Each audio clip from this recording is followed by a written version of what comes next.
मेरे 8 पॉइंट में तीसरा है वैदिक मैथ। ये वैदिक मैथ बड़े कमाल की चीज है। मेरे दूसरे डायरेक्टर हमारी कंपनी के संजय कथुरिया जी, उनसे मुझे पता चला, आप जानते हैं 1884 में जन्म हुआ था शंकराचार्य जगन्नाथपुरी के भारती कृष्ण तीर्थ स्वामी जी, हिज होलीनेस शंकराचार्य स्वामी जी ने वैदिक मैथ को ला करके पूरे देश के सामने रखा और पूरी दुनिया आज उसको फॉलो कर रही है। वैदिक मैथ से आप algebra, cube, fraction, decimal, digital root, multiplication, 7 digit तक, बायनोमियल, पॉलिनोमियल आप बहुत स्पीड से कर सकते हैं। एंट्रेंस एग्जाम में स्पीड चाहिए होती है ना हमारे यहाँ बच्चों को, तो कैट का, सैट का, सरकारी एंट्रेंस एग्जाम वो तेजी से पास कर सकता है, स्कूल के सिलेबस को फॉलो करता है, मेंटल एजिलिटी बढ़ जाती है, 1500% तेज परफॉर्म करता है ज्यादा बाकी बच्चों के मुकाबले। एक एक पॉइंट बड़ा जबरदस्त आने वाला है। Student NLP program. ये एनएलपी क्या होता है? बड़ा पॉपुलर होता था टर्म इससे में आजकल, न्यूरो लिंग्विस्टिक प्रोग्रामिंग। न्यूरो मतलब ब्रेन, लिंग्विस्टिक मतलब उसका लैंग्वेज, प्रोग्रामिंग मतलब उसको डिजाइन कर देना, यानी कि ब्रेन की लैंग्वेज को डिजाइन कर सकते हो आप,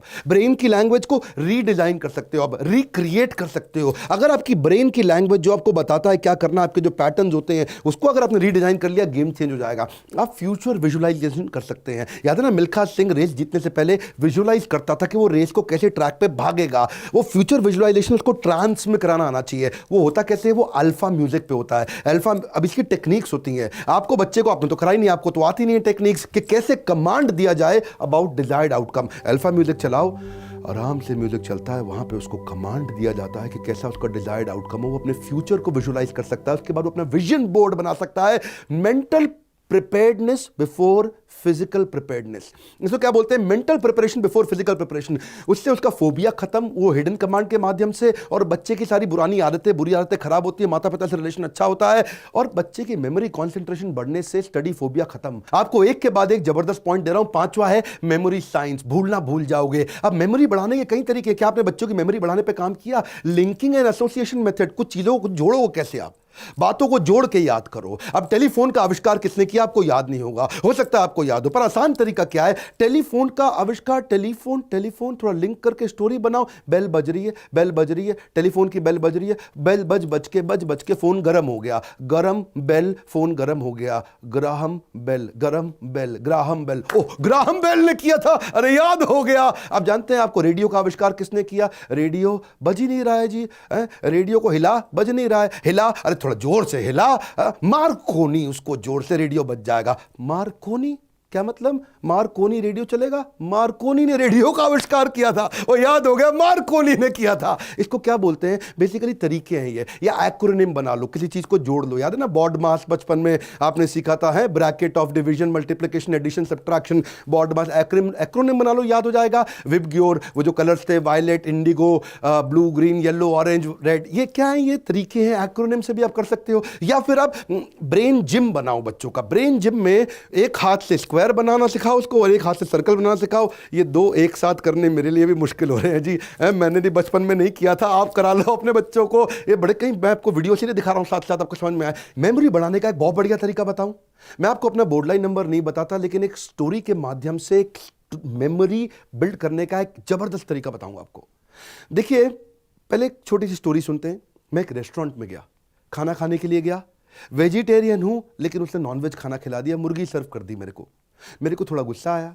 मैंने वो नाइफ और फोक साइड में रखा, मैंने बोला शेफ को बुलाओ, मैनेजर को बुलाओ।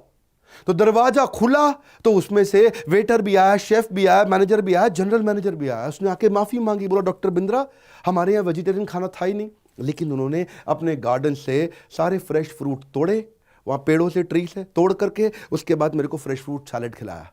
अब इसमें हमारा बोर्ड लाइन नंबर छुपा हुआ है। आप कहेंगे बोर्ड लाइन नंबर कैसे छुपा हुआ है? मैं आपको बताता हूं। मैं इसका ट्रिक सिखाऊं आपको। ट्रिक क्या है इसके पीछे? 9, मैंने हर एक नंबर को एक इमेज दे दिया। 9 को इमेज दिया डाइन, 8 को इमेज दिया प्लेट, 10 को इमेज दिया हैन, 5 को इमेज दिया नाइफ, 4 को इमेज दिया डोर, 4 4 4 4 यानी कि door door door door door से खुल के कोई आ रहा है वहां से, और 3 को इमेज दिया ट्री। अब आप समझ सकते हैं जी, 9 मतलब मैं डाइन करने गया, और 8 का मतलब मैंने प्लेट में बैठा, और 10 में मतलब मेरे को हैन से सर्व कर दिया, 5 का मतलब मैंने नाइफ उठा के साइड में रखी, 4 का मतलब चारों उतर के खोल के डोर 4 4 4 4 आ गए, और 3 का मतलब भाई मैंने, उसने बोला कि मैं ट्री से आपको फ्रेश फ्रूट ला के खिला देता हूं। तो मैंने एक स्टोरी बनाई, उस स्टोरी के साथ मैंने हर नंबर को एक इमेज दिया, तो माइंड में स्टोरी याद रह जाती है, और स्टोरी से लिंक करके मैंने नंबर याद कर लिया। मैं इसको थोड़ा समराइज कर दूं। बात यह है कि कहानी के माध्यम से आप कुछ भी याद कर सकते हैं। अगर किसी नंबर को कहानी बनाने की प्रैक्टिस करके तो कुछ भी याद कर लोगे आप।